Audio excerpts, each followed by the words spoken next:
नमस्कार, मैं हूं राजेंद्र तिवारी और आप देख रहे हैं अनब्रेकिंग लाइव। अनब्रेकिंग लाइव में आप सभी का स्वागत है। प्रधानमंत्री ने आज कहा क्या? सबसे पहले प्रधानमंत्री के भाषण का वो अंश सुनते हैं और फिर वहां से आगे बात शुरू करते हैं। कांग्रेस ने एक और पाप किया था। उसने यहां की पहचान को मिटाने की साजिश की थी और ये षड्यंत्र केवल कुछ वर्षों का नहीं है। कांग्रेस के इस पाप की जड़ें आजादी के पहले से जुड़ी है।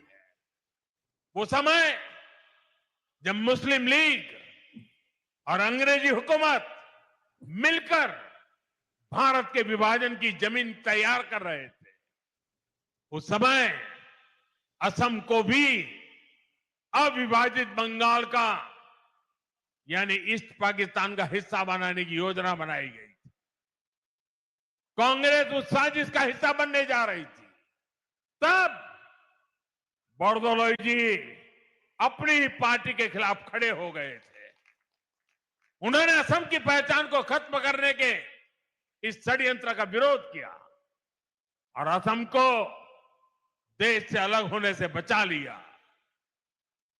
भाजपा पार्टी हमेशा पार्टी लाइन से ऊपर उठकर हर देशभक्त का सम्मान करती है। ये जो बात ये कह रहे हैं बिल्कुल झूठ है। दरअसल प्रधानमंत्री ने जो बात कही, इन्होंने बिल्कुल इतिहास को उल्टा कर दिया। उस समय जो था, जो जिस जिले, ये पहली बात पूरे असम की बात नहीं है, ये बात है एक जिले की, और वो जिला जो है वो सिलहट था। सिलहट जिले को जो है वो कई बार, मतलब सिलहट जिले का मामला ये हुआ कि एक मिनट आपको मैं बताता हूं।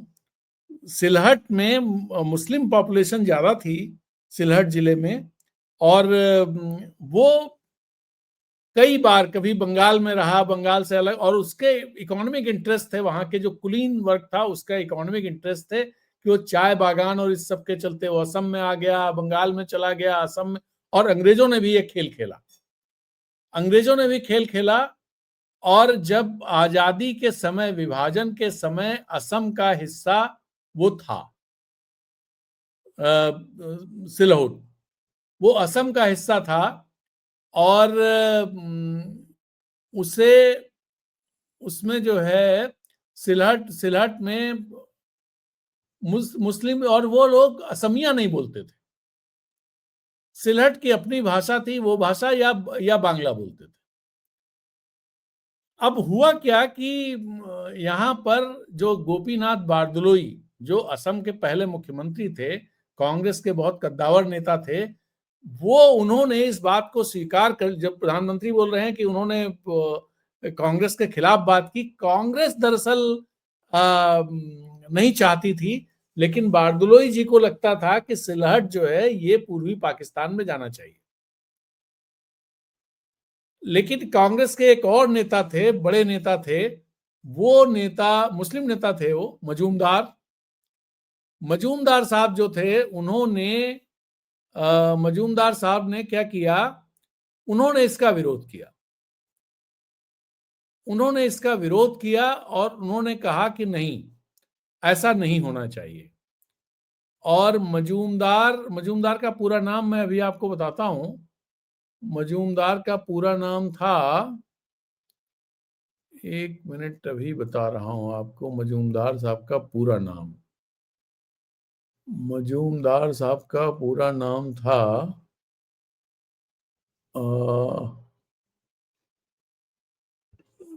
याद नहीं आ रहा मुझे, मैंने कहीं पढ़ा था, मैं तलाश रहा हूं कि मजूमदार साहब का पूरा नाम क्या था। खैर, वो बारदोलोई गवर्नमेंट में मंत्री भी थे। बहुत बाद में उनकी मृत्यु हुई। असम में एक बड़े वो थे। तो जो केंद्र का जो कांग्रेस थी और बारदोलोई साहब थे, दोनों आमने सामने थे, ये बात तो सही कह रहे हैं। लेकिन बारदलोई साहब इस पक्ष के थे कि ये सिलहट जो है यहाँ मुस्लिम ज्यादा हैं, तो स्वाभाविक तौर पर इसे पूर्वी पाकिस्तान में जाना चाहिए। लेकिन जो दूसरे प्रेशर्स बने उनके चलते सिलहट में जनमत संग्रह कराया गया, और सिलहट में जो जनमत संग्रह हुआ वो जनमत संग्रह में बहुत सारे जो इलाके थे उसमें जो है वो मेजॉरिटी पॉपुलेशन ने सपोर्ट किया पूर्वी पाकिस्तान, मतलब पाकिस्तान में मिलने को उन्होंने सपोर्ट किया कि पाकिस्तान में जाए, ये चला जाए पाकिस्तान में। सिलहट उत्तर में जो कुल मतदाता उस समय थे 1,41,131 वोट पड़े थे। जो जनमत संग्रह था उसमें वोट पड़े 1,07,252, यानी 76% पोलिंग हुई। असम के पक्ष में जिन लोगों ने वोट दिया उनकी संख्या थी 36.24%, यानी भारत के पक्ष में जिन लोगों ने वोट दिया, और जिन लोगों ने पाकिस्तान के पक्ष में वोट दिया उनकी संख्या थी 63.76%। सिलहट दक्षिण में 51% लोगों ने भारत का समर्थन किया एंड 49% लोगों ने पाकिस्तान का समर्थन किया।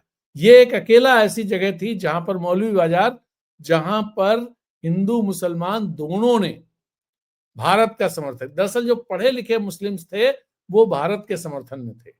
हबीगंज जो उपखंड था, ब्लॉक था, वहां पर पोलिंग हुई 67.51%, और यहां पर 40% लोगों ने भारत को सपोर्ट किया, 60% ने पाकिस्तान के पक्ष में वोट दिया।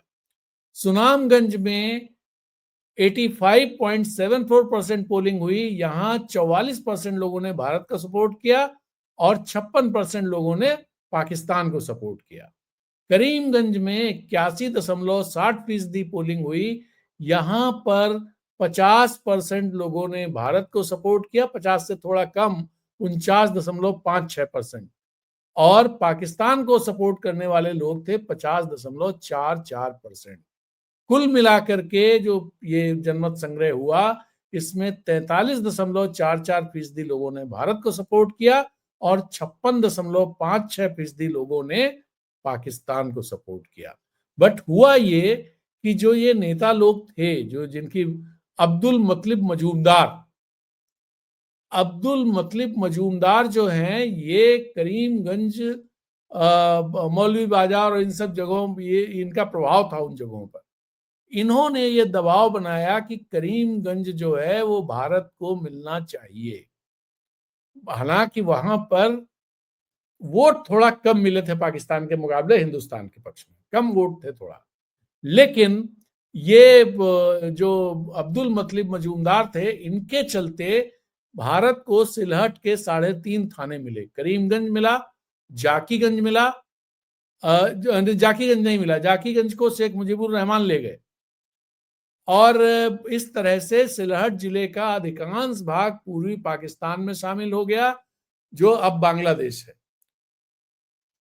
असमिया आबादी जो थी उसने जनमत संग्रह के परिणाम का जबरदस्त स्वागत किया, यानी असम स्पीकिंग, असमी जो लोग बोलते थे, असमिया बोलते थे, वो लोग, उन लोगों को लगता था कि सिलहट हमारा हिस्सा नहीं है, सिलहट को बंगाल में ही चले जाना चाहिए। तो ये इसकी स्टोरी है। लेकिन प्रधानमंत्री ठीक उल्टा स्टोरी बता रहे थे कि गोपीनाथ बारदलोई के चलते ये असम में आया, नहीं तो असम पूरा वहां चला जाता। अब आप सोचिए कि देश का प्रधानमंत्री देश के इतिहास के साथ ऐसा सफेद झूठ बोले, और कांग्रेस के नेता, दरअसल कांग्रेस पार्टी में, जैसे अगर मैं ये कहूं कि भारतीय जनता पार्टी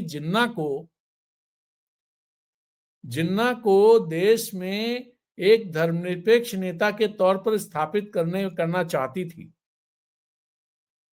तो क्या आप मान लेंगे? जबकि दो नेताओं ने उनको ये बात कही, आडवाणी जी जो सबसे बड़े नेता, और जसवंत सिंह जो बड़े नेता थे,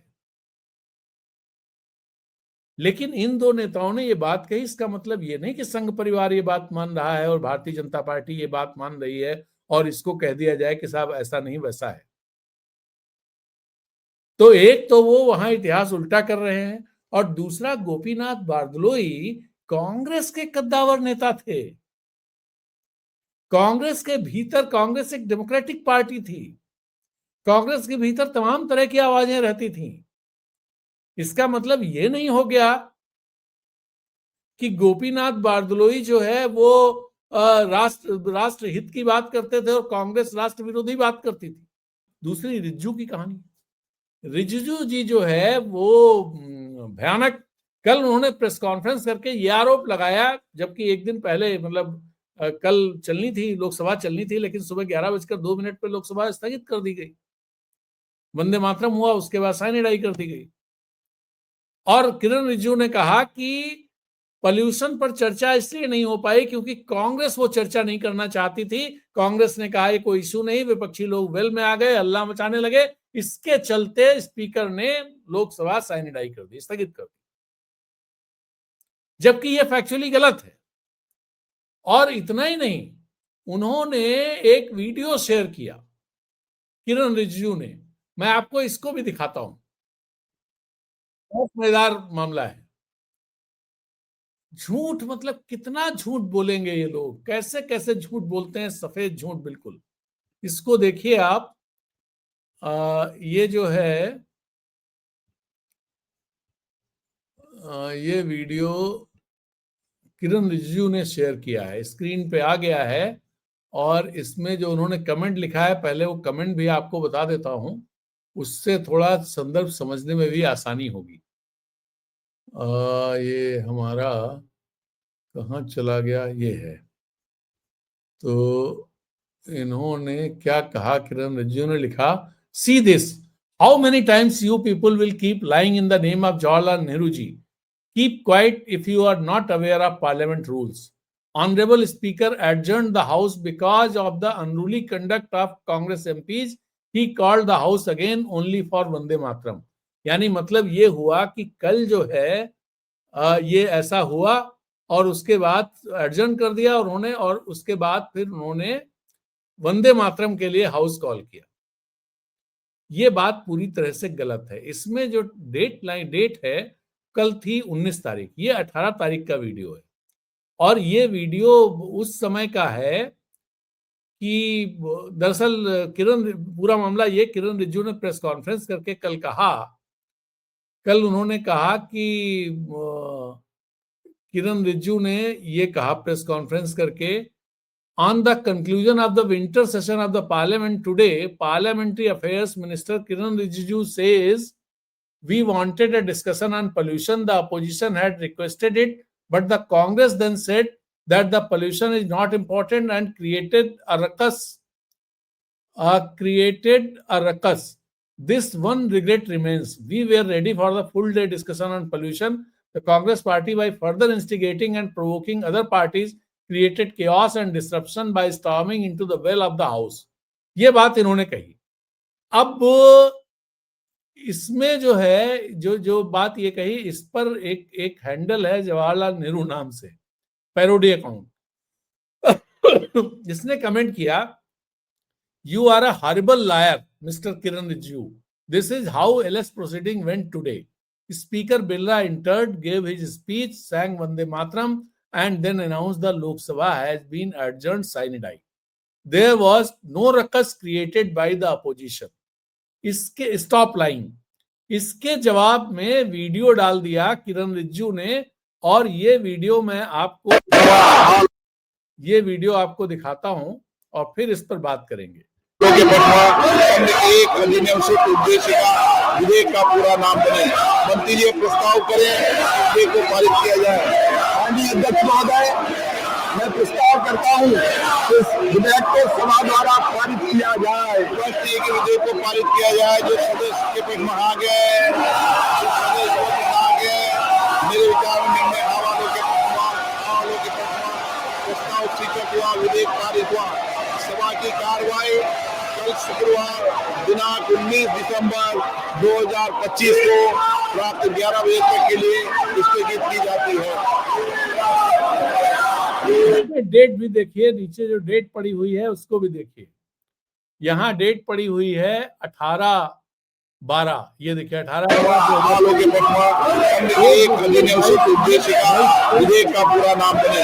मंत्री जी प्रस्ताव करें विधेयक को पारित किया जाए।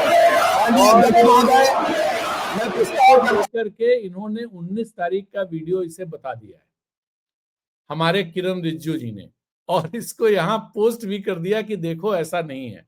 तो एक और पत्रकार है मेघनाथ, उन्होंने इस पर डाला कि Sai, you could have cropped out the time in the video you shared, but no, thanks for that. 18 December 1:22 p.m. Opposition stormed the well because the speaker was bulldozing the G Ramji bill without considering amendments. 19 December 11:02 a.m. Lok Sabha adjourned after Vande Mataram 2 minutes after starting. The opposition was silent and waiting for the debate of pollution to start. Time stamped attached from the video you shared. ये तो उसका वो time span वो आ गया। लेकिन मामला ये है कि ये झूठ क्यों इतना सफेद झूठ बोल रहे हैं। ये सबसे चिंताजनक बात है कि जो हमारे संसदीय कार्य मंत्री हैं वो देश के सामने झूठ बोल करके ये बता रहे हैं कि कांग्रेस संसद में जो राहुल गांधी बोल करके गए उसका बिहेवियर ठीक उसका उल्टा है, ये बताने की कोशिश कर रहे हैं। क्योंकि राहुल गांधी ने ही ये बात कही थी कि पोल्यूशन पर हमें चर्चा करनी चाहिए और इसमें एक दूसरे पर दोषारोपण की जगह पोल्यूशन से निपटने का रास्ता तलाशना चाहिए। इस पर सहमति बनी थी और इसके चलते 19 तारीख को जो बिजनेस लिस्ट हाउस की थी उसमें इसका मेंशन भी था कि उसमें प्रियंका गांधी और कनिमोई और बांसुरी स्वराज, इन लोगों के नाम मेंशन थे कि इनकी तरफ से ये इस पर डिस्कशन शुरू होगा। लेकिन जो कल हुआ, परसों जब वो पास हो गया, कल सुबह स्पीकर जब 11 बजे हाउस शुरू हुआ तो उन्होंने ये बताया कि भाई हाउस में क्या काम हुआ है इस बार, ये खत्म, ये और ये अंतिम वो है, और वंदे मातरम गाते हैं, वंदे मातरम सब लोगों ने गाया एंड उसके बाद उन्होंने हाउस साइनिडाई कर दिया। ये कहानी है। और हमारे पार्लियामेंट्री अफेयर्स मिनिस्टर देश को दूसरी कहानी बता रहे हैं। प्रधानमंत्री असम में झूठ बोलते हैं, रक्षा मंत्री कहीं और झूठ बोलते हैं, गृह मंत्री घुसपैठियों को लेकर झूठ बोलते हैं। तो ये और जो खबरें अब आने लगी हैं उन खबरों में विकसित भारत की पोल खुलने लगी है। प्रधानमंत्री कौशल विकास योजना को लेकर के आज इंडियन एक्सप्रेस में एक खबर छपी है। सीएजी ने उसकी बिल्कुल योजना का जो धागे खोल दिए हैं बिल्कुल, कि कैसे फर्जीवाड़े हुए हैं, लोगों को पैसा नहीं मिला। कई ऐसे इस तरह के नाम जो 15 साल से कम के हैं उनके नाम वहां दर्ज हैं। कई ऐसे सेंटर्स, कौशल विकास केंद्र हैं जो बंद थे और जबकि उस पर्टिकुलर डे जिस दिन सीएजी की टीम वहां पर ऑडिट के लिए पहुंची उस दिन उनके कैलेंडर में दर्ज था कि यहां पर ट्रेनिंग है और वहां वो सेंटर था ही नहीं, पहले ही बंद हो चुका था। इस तरह की घपलेबाजियां उसमें। आप सोचिए जो फ्लैगशिप स्कीम्स हैं गवर्नमेंट ऑफ इंडिया की, मोदी सरकार की, जिन पर विकसित भारत का पूरा दारोमदार टिका हुआ है, उनमें सब गड़बड़ झाला है। चाहे वो मेक इन इंडिया हो, चाहे वो स्मार्ट सिटीज हो, चाहे वो उज्ज्वला योजना हो, चाहे वो आपका ये स्किल इंडिया हो, किसानों की आय दोगुनी हो, सब में गड़बड़ झाले हैं। और हम विकसित भारत का नारा लगा रहे हैं। अब तो कानूनों में भी उनके नाम विकसित भारत के नाम से कर दे रहे हैं। शायद गवर्नमेंट यही करना चाहती होगी कि भैया थोड़े दिन बाद देश का नाम ही बदल दो, उसका नाम कर दो विकसित भारत। विकसित भारत नाम हो जाएगा तो सब लोग बोलेंगे ही ना विकसित भारत, तब कोई विकासशील भारत कैसे बोलेगा, या गरीब भारत कैसे बोलेगा? सबको यही बोलेगा विकसित भारत हो गया विकसित। This is what they are doing actually. जो बात मैं कह रहा हूं, लगातार कह रहा हूं कि they are not interested in विकसित Bharat, they want to turn India into a Hindu राष्ट्र by 2047। चूंकि वो हिंदू राष्ट्र कह नहीं पा रहे हैं, इसलिए वो हिंदू राष्ट्र की जगह विकसित भारत बोल रहे हैं। This is what I could understand. Otherwise ईमानदारी से विकसित भारत का काम हो रहा होता।